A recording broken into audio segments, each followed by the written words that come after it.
Assistance Program, or SNAP.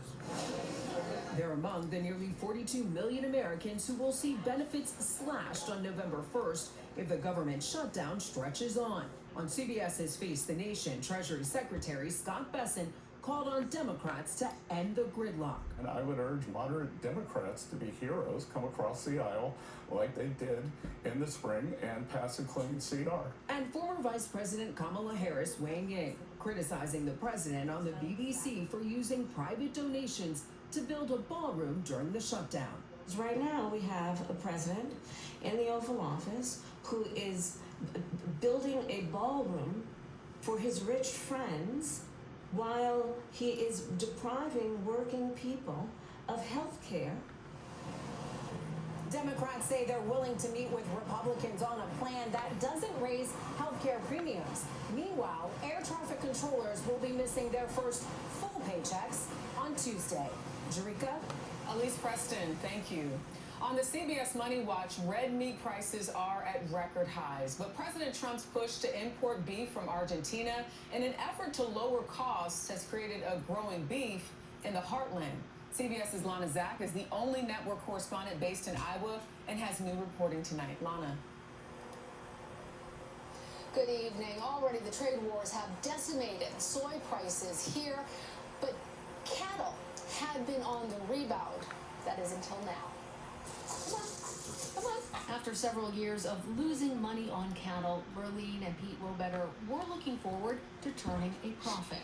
They also grow corn and soy, those sales devastated by the ongoing trade war with China.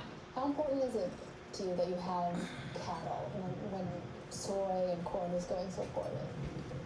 Well, it's going to depend on the year, but this year it is the one thing that is going to make any money for us. So the Wobetters were astounded when President Trump announced he wanted to quadruple beef imports from another country. If we do that, that will bring our beef prices down. It would help Argentina, which we consider a very good country, a very good ally. His words sent wholesale cattle prices plummeting. In the supermarket, the price for meat has skyrocketed over the past year. Ground beef up nearly 13%, steak up 16%. You have to look at the total supply chain. Brian Whalen is the CEO of the Iowa Cattlemen's Association. He says Americans won't really see grocery savings from increasing beef imports. It really only is going to be about 2.5% of our total beef supply. It's really not going to make a substantial difference. The Wobetters and their neighbors say they're disappointed that the president's America First trade agenda doesn't include them. The whole point of tariff was to bring production back home. So we are producing beef here, and now he is trying to do something to destroy that production. We're being used and abused as producers. It feels like being a pawn in a game we're not going to win. The White House press secretary says that the president, quote, loves ranchers, but feels like increasing supply is the best way to decrease prices. Meanwhile, all of the farmers here are waiting for news on that long overdue aid program that's been put on hold because of the government shutdown. Jerika? So important to hear from those ranchers. Lana Zak, thank you. Now to the death of a former New York Jets star. We learned today that Nick Mangold has died from complications from kidney disease. The seven-time NFL Pro Bowler was just 41 years old. Mangold's death comes 12 days after he made a public appeal for a kidney transplant. Straight ahead on the CBS Weekend News, why more thrill seekers are taking flight at this national park. Plus, one student, one kick equals massive payday. And meet the vampires of San Francisco, who's dying to tell you a story.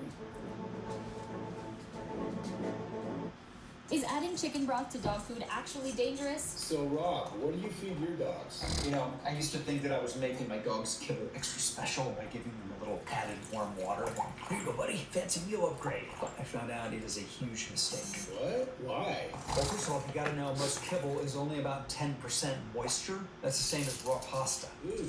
Yeah, before your dog can even digest it, their body has to break it down. So it has to pull water from somewhere else, their skin, even their joints. Joints? Yeah, and apparently dehydration can stress major organs like their kidneys and their liver, even if they're drinking plenty of water. What? That's scary. Especially because dogs are masters at hiding pain. So it could be happening to your dog right now and you might not even know it. So adding water should solve the problem, right? You'd think. But if you add liquid to kibble and your dog doesn't eat it immediately, it becomes the perfect breeding ground for bacteria, like salmonella. Lesson learned. Never going to do that again. You don't have to. I found a better option. If you've noticed your dog slowing down or struggling with digestion, low energy, stiff joints, messy poops, a dull coat, itchy skin, or just something seems off, like they aren't their usual playful selves anymore, I've discovered something that our dogs are eating probably every day that could be crippling their health and making them feel old, sick, and tired way before their time. And there's something you can do to help them right now. I'm Rob Lowe. What a lot of people don't know is that I am a